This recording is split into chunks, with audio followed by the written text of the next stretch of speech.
అలివేలు మంగమ్మ మీద అలికి వైకుంఠం నుంచి భూమికి దిగివచ్చిన వెంకటేశ్వర స్వామి మన కోసం సేద తీరినట్టుగా ఈ అనంతగిరి కొండల్లో వైకుంఠ వెంకటేశ్వర స్వామి దేవాలయం చూడడానికి 2 కళ్ళు చాలు.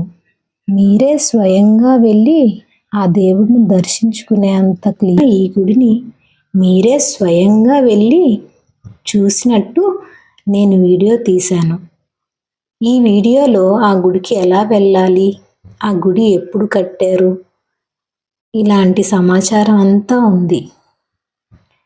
స్వామివారు స్వయంగా తిరుపతిలో ఎలా ఉంటుందో విగ్రహం ఇక్కడ కూడా అలానే ఉంటుంది. ఆ స్వామి రూపు చూడడానికి మనకి 2 కళ్ళు చాలవు. అయితే పాడేరు అరకు వెళ్ళే రోడ్లో కాశీపట్నం తరువాత ఇలా వైకుంఠగిరి వెంకటేశ్వర స్వామి అని బోర్డు ఉంటుంది. ఇక్కడి నుంచి 18 కిలోమీటర్లు ప్రయాణిస్తే వాగులు వంకలు దాటుకొని కొండ మలుపులతో చూడచక్కని కొండల మధ్య కొండ శిఖరాన ప్రపంచంలోనే అత్యంత ఎత్తైన వెంకటేశ్వర స్వామి దేవాలయాన్ని మనం చూడవచ్చు. ఈ దేవాలయానికి వెళ్ళే మార్గంలో రిసార్ట్స్ కూడా ఉన్నాయి. వాటినే విడిది గృహాలు అని అంటారు. ఈ ఎత్తైన కొండల్లో చాలా ఇరుకు దారిలో మలుపులు ఎన్నో ఉంటాయి. ఆ మలుపులన్నిటినీ దాటుకొని పచ్చని చెట్లు పారే సెలయేర్ల మధ్య వైకుంఠగిరి వెంకటేశ్వర స్వామి దర్శనానికి వెళ్తే అక్కడ ఉన్న స్వామి రూపు చూస్తే తిరుపతిలో ఉన్న వెంకన్న స్వామి అక్కడే ఇక్కడికి వచ్చి మనకి దర్శనం ఇవ్వడానికే మన దగ్గరలోకే వచ్చారేమో అన్నంత కన్నుల పండుగగా ఉంటుంది ఆ దేవాలయం, ఆ విగ్రహం. ఇంత ఇరుకుదారిలో చాలా జాగ్రత్తగా వెళ్ళాలి సుమా. చాలా తక్కువ వేగంతో మన మధ్యలో వచ్చే గోమాతల్ని పలకరించుకుంటూ ఏవో ఆ కొండల మధ్య చిన్న చిన్న ఊళ్ళు, కల్మషం లేని మనుషులు, పెద్ద పెద్ద కొండల మధ్య ప్రయాణం సాఫీగా సాగుతుంది. ఆ కొండలు పచ్చని చెట్ల మధ్య ఎంత దూరం ప్రయాణించినా, ఎంత ఎత్తుకు ప్రయాణించినా మనకి అలసట అన్నదే ఉండదు. అరకు వ్యాలీలో కన్నా ఎక్కువ మలుపులు ఉంటాయి ఈ గుడికి వెళ్ళే దారిలో. పెద్ద పెద్ద కొండలు కూడా ఉంటాయి. అరకు కన్నా ఎంతో బాగుంటుంది ఈ వైకుంఠగిరి వెంకటేశ్వర స్వామి దేవాలయం వెళ్ళే దారి. అయితే అక్కడికి వెళ్ళాలి, ఉండాలి అనుకునే వాళ్ళకి ఆ దగ్గరలో వసతి గృహాలు, విడిది గృహాలు కూడా ఉన్నాయి. చూసారా ఎంత బాగా ఉన్నాయో.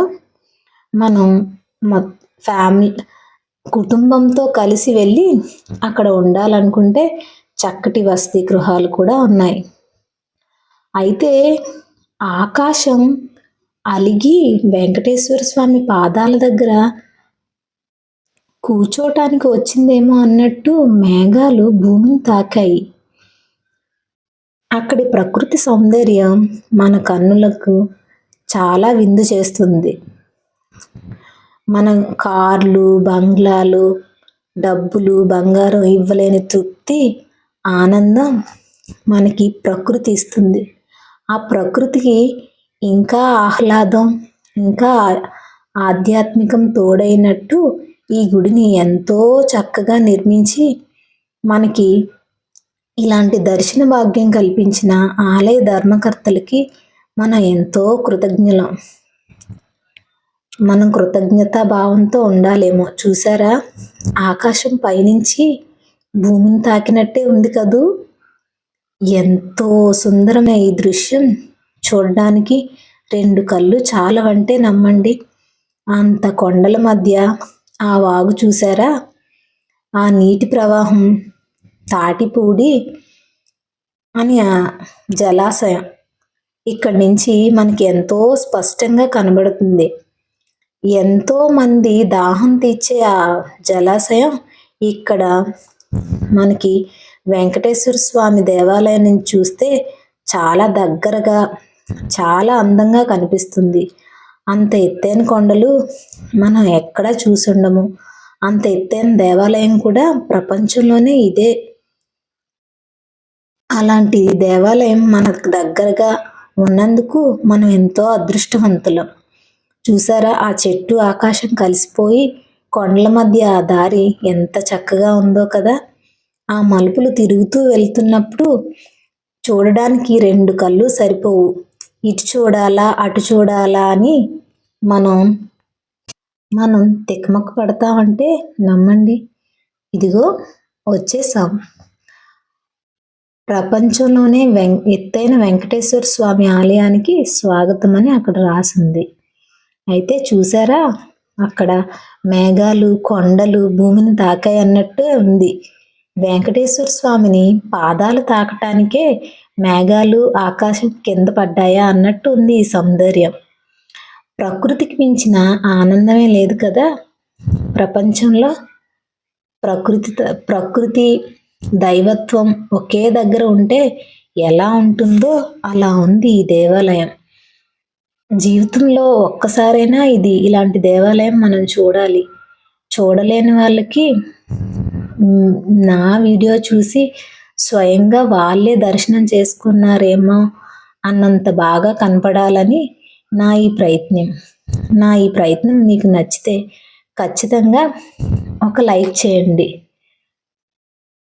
ఈ వీడియోని పూర్తిగా చూసి ఆ వెంకటేశ్వర స్వామి ఆశీస్సులను మీరు కూడా పొందుతారని మనస్ఫూర్తిగా కోరుకుంటున్నాను. అయితే దేవాలయానికి వెళ్ళగానే ఇక్కడ ఆంజనేయ స్వామి మనకి అభయాస్తం ఇస్తూ అభయాంజనేయ స్వామి ఉంటారు. ఒకవైపు ఆంజనేయ స్వామి, ఒకవైపు గరుత్మంతుల వారు స్వామివారికి కాపలాగా ఉన్నారా అన్నంత వైభోగంగా ఉంది ఈ గుడి. అయితే గుడిలో చెక్కులు చాలా బాగా చెక్కారు. రాతి చెక్కుల్లాగే చేశారు. అయితే ఒకవైపు లక్ష్మీ అమ్మవారు, ఇంకోవైపు మధ్యలో వెంకటేశ్వర స్వామివారు, ఇటువైపు గోదాదేవి అమ్మవారు, ఇద్దరమ్మల మధ్యలో కలియుగ వెంకటేశ్వర స్వామి చక్కగా కొలువై ఉన్న ఈ వైకుంఠగిరి దర్శన ప్రాప్తి మీ అందరికీ కలిగినందుకు నాకు చాలా సంతోషంగా ఉంది. ఈ విధంగా మీరు వైకుంఠగిరి వెంకటేశ్వర స్వామి దర్శనం కలిగినందుకు నాకు చాలా సంతోషంగా ఉంది. ఈ వీడియోని అందరూ లైక్ చేసి నన్ను ప్రోత్సహిస్తారని నా మనవి. వెంకటేశ్వర స్వామి వారితో పాటు మనకి రామావతారంలో రామ కళ్యాణం కూడా మనం దర్శించుకోవాలని రాముల వారు సీతమ్మ వార్ల విగ్రహాలను కూడా ఇక్కడ నిర్మించారు. సూర్యకిరణాల మాటున ఆ నీళ్ళ తాటిపూడి జలాశయం ఎదురుగా రాముల వారు సీతమ్మ వాళ్ళ విగ్రహం చూడడానికి 2 కళ్ళు చాలవు. మీరే చూడండి ఎంత అద్భుతమైన దృశ్యమో. ఇక్కడి నుంచి తాటిపూడి జలాశయం చక్కగా కనిపిస్తుంది. కొండల మధ్య ఆ జలాశయం ఎంతో కనుల పండుగగా ఉంటుంది. మీరు కూడా చూసి తరించండి దగ్గరగా. అయితే గుడి మొత్తం దర్శనం అయ్యాక వెనుక వైపుగా వెళితే అక్కడ మనకి తాటిపూడి జలాశయము, ఇంకా ఆది శంకరాచార్యుల విగ్రహము మనకి దర్శనమిస్తాయి. ఇలా వెనక నుంచి కూడా మార్గము ఇంకా వేస్తున్నారు.